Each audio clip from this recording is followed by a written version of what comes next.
Hello and welcome to SPMIS Academy. Today we'll analyze important newspaper articles of 13th August 2025.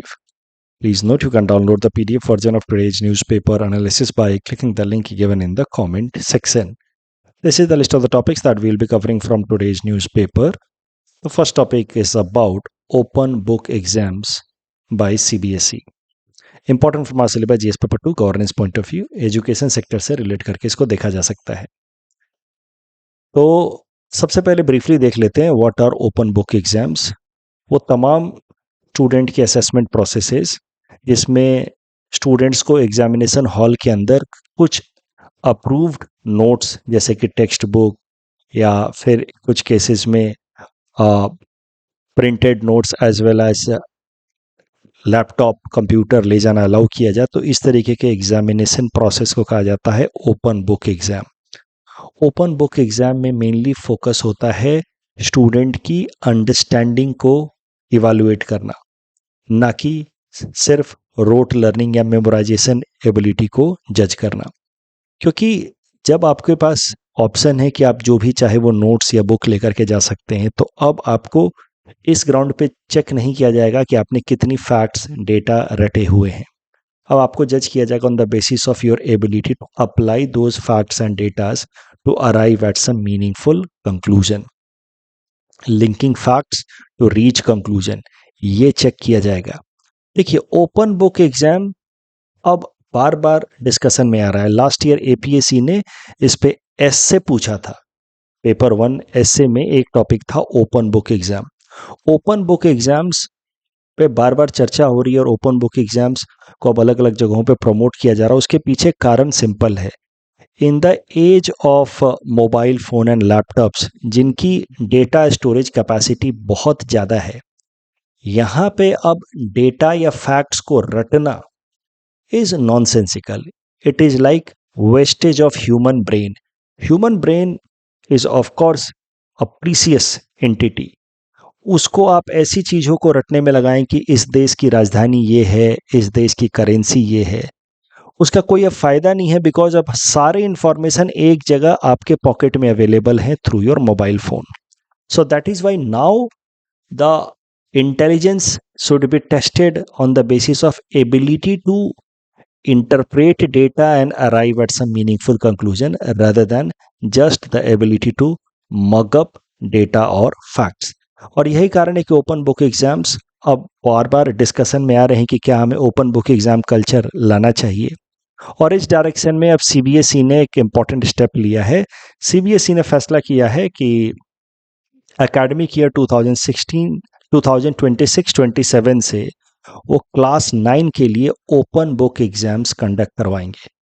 Already pilot basis पे यानी कि testing basis पे open book exams करवाए गए हैं from class 9 to class 12 students for different subjects. तो अलग अलग सब्जेक्ट्स के लिए अलग अलग 1-2 एग्जाम ओपन बुक ऑलरेडी करवा रहा है सीबीएसई. अब उन्होंने फैसला किया है कि साल 2026-27 से क्लास 9 के एग्जाम तो ओपन बुक असेसमेंट्स में ही होंगे. ये जो ओपन बुक एग्जाम्स का कॉन्सेप्ट है, it will be in line with national education policy 2020 also, which mainly emphasizes on the idea that India का जो एजुकेशन सिस्टम है, it should shift away from rote learning. आंख बंद करके चीज़ों को रटने के बजाय there should be focus on competency, there should be focus on ability to use data and facts to arrive at meaningful conclusion. National Curriculum Framework also reported कि जो मौजूदा असेसमेंट प्रोसेसेस हैं ये ज़्यादा से ज़्यादा रोट लर्निंग पे focus करते हैं. अभी जो स्कूल में एग्जाम्स होते हैं यहाँ पे तो सिर्फ और सिर्फ रोट लर्निंग पे फोकस होता है. ओपन बुक एग्जाम्स होने चाहिए, ये सजेस्ट किया है नेशनल करिकुलम फ्रेमवर्क ने भी. उससे क्या है कि बच्चे की असली लर्निंग क्वालिटी एंड इंगेजमेंट का पता चलेगा. ओपन बुक एग्जाम की अगर बात की जाए तो कई सारे देशों में कई सालों से ओपन बुक एग्जाम का कल्चर है. जैसे हांगकांग, यूएस, यूके 1950 से ही वहाँ पे ओपन बुक एग्जाम का कल्चर है इन हाई स्कूल्स. लेकिन अभी भी across the world high school level पे ओपन बुक एग्जाम्स रेयर हैं, बट सम डेवलप्ड कंट्रीज वहाँ पे ओपन बुक एग्जाम का कल्चर काफ़ी पुराना है. कुछ रिसर्च फाइंडिंग्स की बात की जाए तो एक नॉर्वे बेस्ड स्टडी है, उसका कहना है कि open book exam will help in improving ability to connect ideas. तो ये तो काफ़ी ऑब्वियस सी बात है कि अगर ओपन बुक एग्जाम होंगे तो फिर वहाँ पे आपकी इस ग्राउंड पे टेस्टिंग नहीं होगी कि आपको कितना फैक्ट, डेटा, डेफिनेशन याद है। वहाँ पे ये चेक किया जाएगा कि आप क्या ये डेटा या फैक्ट्स को अप्लाई कर पा रहे हैं या नहीं। AIIMS, all India institute of medical science Bharat की, उन्होंने भी कहा है कि ओपन बुक एग्जाम जो है वो स्टूडेंट के स्ट्रेस को रिड्यूस करेगा, क्योंकि अभी कैसा, आप चाहे कितनी भी पढ़ाई कर लें, भूल जाने का डर तो लगा ही रहता है। लेकिन अगर आपने चीज़ों को अच्छे से समझ लिया है तो फिर आपको कोई डर नहीं है, आप एग्जाम में भी जाकर के अप्लाई कर देंगे। अभी आपका डेटा या फैक्ट्स भूल जाने का डर लगा रहता है। बट दिल्ली यूनिवर्सिटी ने क्या कहा कि ओपन बुक एग्जाम के कारण देखा जा रहा है कि students are scoring high marks even without studying, बिना पढ़े भी मार्क्स स्कोर कर दे रहे हैं। तो कहीं ना कहीं डीयू ने थोड़ा निगेटिवली रिपोर्ट किया है with respect to open book exam. But ये जो shortcomings open book exam को लेकर के सामने आ रही है कि स्टूडेंट्स बिना पढ़े भी स्कोर कर दे रहे हैं, so how we will be able to distinguish between those students who have worked hard, studied and those who have not, उनके बीच में कैसे डिस्टिंक्शन करें। तो इसका सॉल्यूशन सिंपल है कि आप पेपर ऐसा बनाइए जहां पे बच्चों की रोट लर्निंग नहीं, उनकी अंडरस्टैंडिंग चेक हो रही हो। आप सवाल अगर फैक्चुअल बना देंगे और उसका जवाब बुक में लिखा हुआ है और ओपन बुक एग्जाम है जहां बच्चे वो बुक लेकर के जा सकते हैं, फिर तो कैसे ही चेक हो पाएगा कि कौन बच्चा पढ़ के आया है, कौन बिना पढ़े आया है। बट आप सवाल ऐसा बनाइए जो बुक में ना हो, जिसका जवाब सीधा सीधा, then it will be tested whether the students have actually understood and studied the concept or not. So open book exam has its own pros and cons. मैंने आपको बोला लास्ट ईयर भी ऐसे आया है, इस बार हो सकता है जीएस पेपर में आपसे प्रश्न पूछ ले। प्रोज क्या है, फायदे क्या हैं? It helps in development of skill, it saves time on memorisation, unnecessary stress नहीं क्रिएट होता। बट कॉन्स हो सकते हैं कि गुड और बैड स्टूडेंट्स, यानी कि दो students who have, bad students मतलब those who have not prepared well, those who do not work hard, और good students who work hard honestly, उनके बीच में डिस्टिंक्शन करना थोड़ा कठिन हो सकता है। बट इस प्रॉब्लम को दूर किया जा सकता है with proper framing of the question paper. एक सबसे बड़ा सब प्रॉब्लम आएगा अगर स्कूल लेवल पे ओपन बुक एग्जाम ला दिया गया, लेकिन कॉम्पिटिटिव एग्जाम जैसे कि एपीएससी, यूपीएससी, ये अभी भी वैसे ही चलते रहे जैसे अभी चल रहे हैं, जहां पे बहुत ज़्यादा मेमोराइज करने की ज़रूरत होती है, then there will be disadvantage for the students because students will find it very difficult to cope up later on in order to deal with competitive exams expectations. तो अगर धीरे धीरे हाई स्कूल लेवल पे हम exam का method बदल रहे हैं, ओपन बुक एग्ज़ाम कल्चर की तरफ जा रहे हैं, तो कॉम्पिटिटिव एग्ज़ाम्स में भी धीरे धीरे वो पैटर्न दिखना चाहिए। Otherwise there will be a stark contrast and students के लिए काफ़ी कठिन हो जाएगा इस ट्रांजिशन को कोप अप कर पाना। Next topic is about 4 new semiconductor plants in India, important from our syllabus GS paper 3 science and technology point of view. सबसे पहले डिटेल में समझते हैं about an important initiative by government of India जिसका नाम है इंडिया सेमीकंडक्टर मिशन। इसको भारत सरकार ने साल 2021 में लॉन्च किया, implemented by ministry of electronics and information technology. इस मिशन का मेन लक्ष्य है कि भारत को आत्मनिर्भर बनाया जाए, सेल्फ रिलायंट बनाया जाए in the field of semiconductors, क्योंकि सेमीकंडक्टर्स का इस्तेमाल अलग अलग एरियाज में होता है। इलेक्ट्रॉनिक इंडस्ट्री का तो आप कह सकते हैं हार्ट एंड सोल होता है सेमीकंडक्टर। जैसे कि मैंने आपको कहा, semiconductors are known as heart and brain of modern electronics and automobile as well as household gadgets like mobile phone, even आज के जो वॉशिंग मशीन आते हैं, मिक्सर ग्राइंडर आते हैं, उन सब में भी सेमीकंडक्टर्स का इस्तेमाल होता है। And currently bulk of the semiconductor manufacturing is done by few countries like US, south Korea, Taiwan and China. Bharat भी सेमीकंडक्टर के मैन्युफैक्चरिंग में आगे बढ़ना चाहता है और यही कारण है कि भारत सरकार लेकर के आई सेमीकंडक्टर मिशन। ये मिशन के अंतर्गत 76,000 करोड़ रुपए खर्च किए जाएंगे और यहाँ पे मेनली फोकस की जाएगी कि देश के अंदर सेमीकंडक्टर मैन्युफैक्चरिंग हो, साथ ही साथ सेमीकंडक्टर रिलेटेड जो डिजाइनिंग हो वो भी ज़्यादा से ज़्यादा देश के अंदर ही हो। डिज़ाइन लिंक्ड इंसेंटिव स्कीम इस पर्पज से लाया गया है। और दुनिया के जो मेजर सेमीकंडक्टर प्रोड्यूसिंग कंट्रीज हैं, यूएस, जापान, ताइवान या यूरोपियन यूनियन कंट्रीज, उनके साथ पार्टनरशिप भी की जा रही है under semiconductor mission, in order to strengthen semiconductor manufacturing in India. अब भारत का जो सेमीकंडक्टर मिशन है उसके अंतर्गत पहले 3 सेमीकंडक्टर प्लांट्स भारत के अलग अलग हिस्सों में अनाउंस किए गए। 2 उसमें से थे in Gujarat, semiconductor fabrication unit in Dholera Gujarat and semiconductor unit in Sanand Gujarat. ये जो धोलेरा गुजरात में आ रहा है, यहाँ पे 50,000 सेमीकंडक्टर वेफर्स पर मंथ बनाए जाएंगे with a total investment of 91,000 crore. इसको डेवलप कर रहा है Tata group in collaboration with power chip, a Taiwan based company. जो दूसरा सेमीकंडक्टर यूनिट आ रहा है in Sanand Gujarat, it will be established by CG powers in conjunction with Japan Renesas electronics corp. इतना डिटेल में रटने की जरूरत नहीं, ऑफकोर्स मेंस में तो इतना जरूरत आए होगा नहीं। And stars micro electronics of Thailand. मुद्दा यह है कि फोकस है सेमीकंडक्टर के मैन्युफैक्चरिंग को रैंप अप करना इन इंडिया, लेकिन उसके लिए दुनिया के बाकी देशों के साथ भी हम लोग कोलैबोरेट कर रहे हैं। तीसरा इंपॉर्टेंट है, semiconductor unit is being developed in Morigaon Assam under India semiconductor mission. It will be set up by Tata semiconductor assembly and test private limited. यहाँ पे इन्वेस्टमेंट 27,000 करोड़ का होगा एंड इट इज एक्सपेक्टेड कि जब एक बार ये यूनिट बन करके तैयार हो जाएगा तो it will be able to produce about 48 million semiconductor chips per day. अब उम्मीद है कि इस साल 2025 में ये तैयार हो जाएगा। सेमीकंडक्टर यूनिट जो मोरेगांव में आ रहा है असम के, उसके लिए 150 एकड़ का लैंड असम सरकार ने सिर्फ ₹1 में दिया है टाटा ग्रुप्स को, ताकि वहाँ पे वो सेमीकंडक्टर प्लांट डेवलप करें, ताकि बाद में यहाँ असम की लोकल इकोनॉमी को फ़ायदा हो। यहाँ पे ज़्यादा से ज़्यादा असम के यूथ को नौकरी देने की कोशिश की जाएगी ताकि लोकल एम्प्लॉयमेंट जनरेशन हो। इस पर्पस से जब एक बार सेमीकंडक्टर प्लांट डेवलप हो जाए तो असम की यूथ वहाँ से आने वाले अपॉर्चुनिटीज़ के लिए रेडी रहें। इसी मकसद से 1800 youths from Assam have been sent to Bengaluru for training. उसमें ज़्यादातर गर्ल स्टूडेंट हैं, तो इससे विमेन एम्पावरमेंट को भी फ़ायदा मिलेगा। तो ये तो बात हो गई about the semiconductor plants being brought in India in first phase under India semiconductor mission. Now current news ये है कि इंडिया सेमीकंडक्टर मिशन के अंतर्गत भारत सरकार ने 4 और सेमीकंडक्टर प्लांट्स को डेवलप करने का फैसला किया है। उसमें से 2 होंगे भुवनेश्वर में, एक होगा पंजाब में और एक होगा आंध्र प्रदेश में। अलग अलग कंपनियां इसको डेवलप कर रही हैं। SIC sem 3D glass solution, SIC sem Bhubaneswar के अंदर डेवलप करेगा, 3D ग्लास सॉल्यूशन भी भुवनेश्वर के अंदर डेवलप करेगा लाइकवाइज।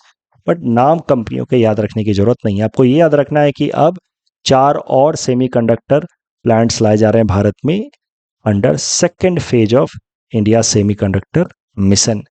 टॉपिक डिस्कशन के बेसिस पे प्रीलिम्स प्रैक्टिस क्वेश्चन है। Please attempt this question and submit the answer in the comment section. ऐसा मेंस में आपसे सवाल पूछा जा सकता है with respect to India semiconductor mission. Next topic is about CPI inflation which is now at 8 years low। Important from our syllabus GS paper 3 Indian economy point of view. एक बार जरा रिवाइज कर लेते हैं the concept of monetary policy framework agreement. This agreement was signed between Government of India and RBI in 2015. As per this agreement, RBI's main role will be to control inflation, target inflation. और उसके लिए RBI को लक्ष्य दिया गया है कि CPI inflation, that is also known as retail inflation, उसको RBI 4% के आसपास रखेगी and deviation of 2% plus and minus is allowed. यानी कि अगर रेंज में बात की जाए तो RBI को लक्ष्य दिया गया है कि आप इन्फ्लेशन, CPI इन्फ्लेशन या रिटेल इन्फ्लेशन को 2% से 6% के बीच में रखेंगे। ये आपका मेन लक्ष्य है। और अगर इन्फ्लेशन कंट्रोल्ड तरीके से चल रहा है then RBI can focus on growth through its monetary policies. साथ ही साथ इस एग्रीमेंट में यह भी कहा गया है कि if RBI fails to keep inflation in this desired range for 3 successive quarter, that is for 9 months, then it will be considered as monetary policy failure of RBI, and then RBI will have to explain the reason behind its failure. It will have to submit a report to Government of India explaining the reason behind its failure and what corrective measures it is taking in order to bring inflation again back in the desired range. अब ये जब agreement sign हो गया भारत सरकार और RBI के बीच में, तो इस एग्रीमेंट को स्टैचूटरी बैकिंग देने के लिए, कानूनी बैकिंग देने के लिए RBI एक्ट ऑफ 1934 को अमेंड करके वहां पे इस अग्रीमेंट के प्रोविजंस को मेंशन कर दिया गया है। So now it is no longer just an agreement between government of India and RBI, it is also a statute, एक कानून भी है एज पर आरबीआई एक्ट, जहां पे आरबीआई की मुख्य जिम्मेदारी जिसके हिसाब से है to keep inflation, CPI inflation in the range of 2% to 6%। Originally जब एग्रीमेंट साइन हुआ था तो इसकी वैलिडिटी थी for 5 years from 2016 to 2021, but साल 2021 में इसको एक्सटेंड कर दिया गया टिल 2026। अब नेक्स्ट ईयर जो बच्चे नेक्स्ट ईयर प्रीलिम्स या मेंस टारगेट कर रहे हैं उनके लिए टॉपिक इंपॉर्टेंट हो जाता है, because next year again government of India and RBI will take a joint decision. हो सकता है यही टारगेट 4 ± 2% टारगेट को अगले 5 साल के लिए फिर एक्सटेंड कर दिया जाए, या फिर इस टारगेट में थोड़ा बदलाव किया जाए। हो सकता है रेंज को 3% कर दिया जाए, 4% कर दिया जाए, व्हाट्सोएवर। सो नेक्स्ट ईयर 100% इस पे फैसला लिया जाना होगा 2026 में कि क्या ये टारगेट यही रहेगा फॉर नेक्स्ट 5 ईयर्स या इसमें कुछ बदलाव होगा। बट अभी तक के लिए 31 मार्च 2026 तक के लिए आरबीआई की यही रिस्पॉन्सिबिलिटी है mainly to keep CPI inflation in the range of 4 ± 2%। अब करंट न्यूज ये है कि भारत के अंदर, भारत की इकोनॉमी में इन्फ्लेशन, सीपीआई इन्फ्लेशन जिसको हम लोग रिटेल इन्फ्लेशन भी कहते हैं, वो लगातार गिर रही है। लास्ट मंथ भी हमने देखा था कि retail inflation was quite low, and now this month, in the month of July, the retail inflation in this month मतलब अगस्त तो अभी चल रहा है, तो पिछला महीना जो खत्म हुआ उसका इन्फ्लेशन डाटा सामने आ चुका है। In the month of July retail inflation was only 1.55% and it is lowest inflation at retail level since June 2017। तो पिछले 8 साल में लोवेस्ट इन्फ्लेशन है रिटेल लेवल पे। And this is in fact that low कि ये जो आरबीआई का अलाउड बैंड है ऑफ 2% to 6% जहां पे आरबीआई को इन्फ्लेशन रखना है, उससे भी नीचे चला जा चुका है भारत के अंदर सीपीआई इन्फ्लेशन। सीपीआई इन्फ्लेशन बहुत ज्यादा कम हो जाए तो भी प्रॉब्लम हो सकती है इकोनॉमी को। अभी सीपीआई इन्फ्लेशन या रिटेल इन्फ्लेशन को ब्रेक करके देखा जा सकता है into 2 part, core inflation and food and beverages inflation, food and fuel inflation basically. ये तो बात आई जस्ट होप आपको क्लास के डिस्कशन से याद आ रही होगी कि जब कंबाइंड इन्फ्लेशन हम देखते हैं सीपीआई लेवल पे या डब्ल्यूपीआई लेवल पे तो उसको कहा जाता है हेडलाइन इन्फ्लेशन।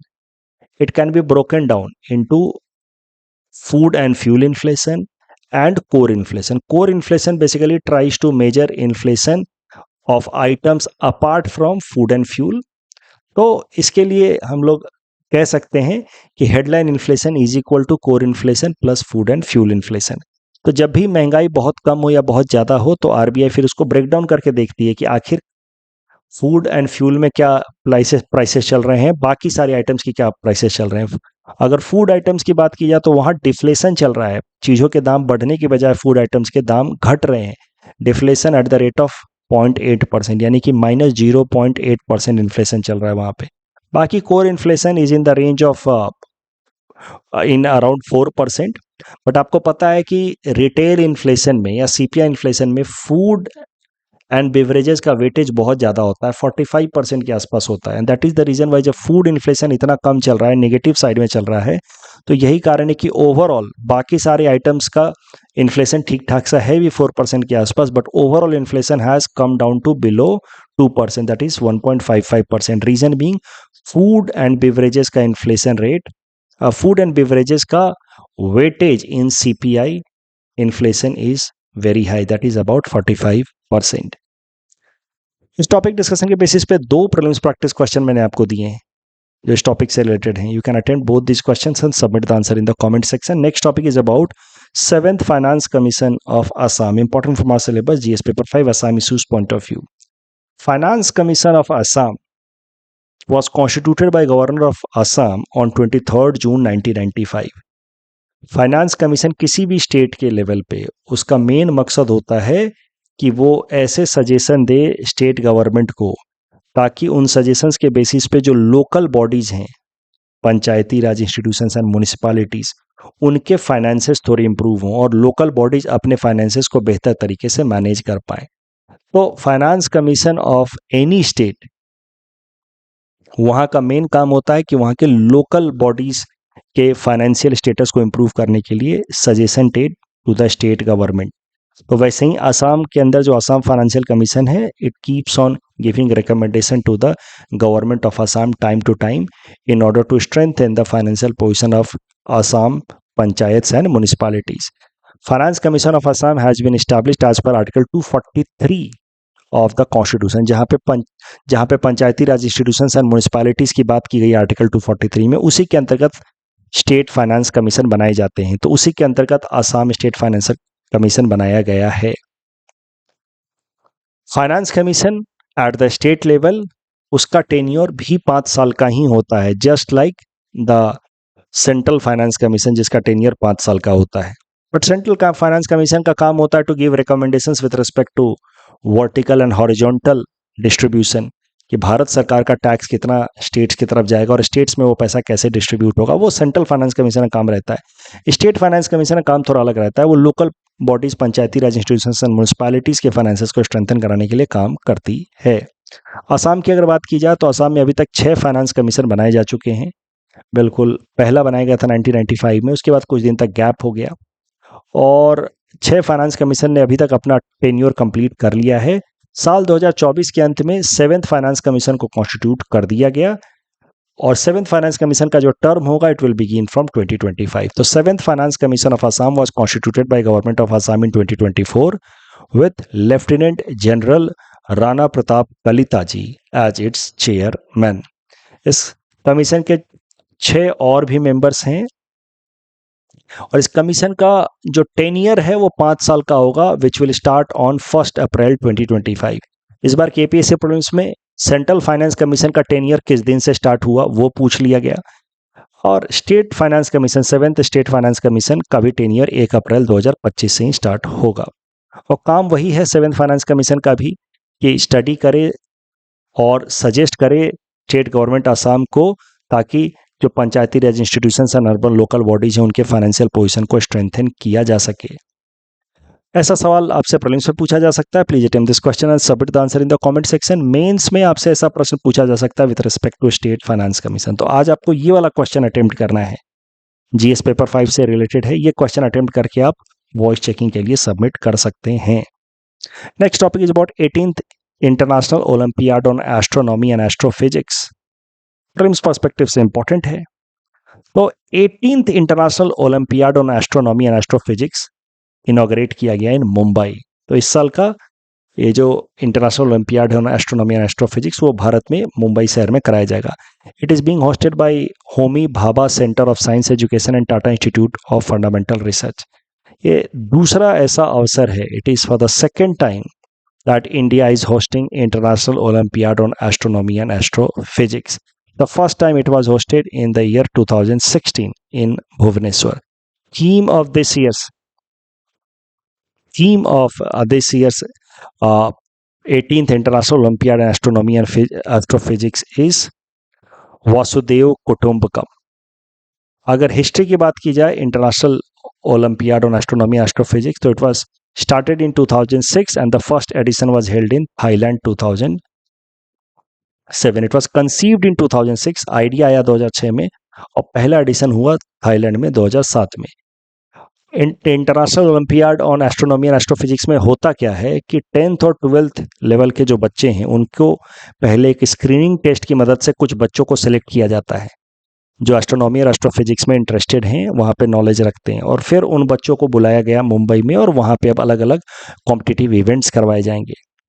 तो इसी कॉन्टेक्स्ट में प्रधानमंत्री नरेंद्र मोदी जी ने addressing 18th international olympiad on astronomy and astrophysics उन्होंने कहा यंग बच्चों को मोटिवेट करते हुए कि aim high, dream big, sky is not the limit but beginning. तो एस्ट्रोनॉमर्स के लिए तो sky is not the end, it is rather beginning. कल जो हमने प्रैक्टिस क्वेश्चन दिए थे उसका आंसर देख लेते हैं. कंपटीशन कमीशन ऑफ इंडिया से रिलेटेड ये चौथा स्टेटमेंट गलत है. कंपटीशन कमीशन ऑफ इंडिया के फैसले पहले एनसीएलएटी में चैलेंज किए जा सकते हैं, then it can be challenge into the supreme court. यहाँ पे पहला स्टेटमेंट ऑफ कोर्स गलत है. Compound 3B does not directly kill bacteria but it limit certain enzymes, जिससे कुछ बैक्टीरियाज जो है वो फिर रेजिस्टेंट नहीं हो सकते, मल्टी ड्रग रेजिस्टेंट नहीं हो सकते. IUCN ट्रैफिक से रिलेटेड दोनों स्टेटमेंट सही है.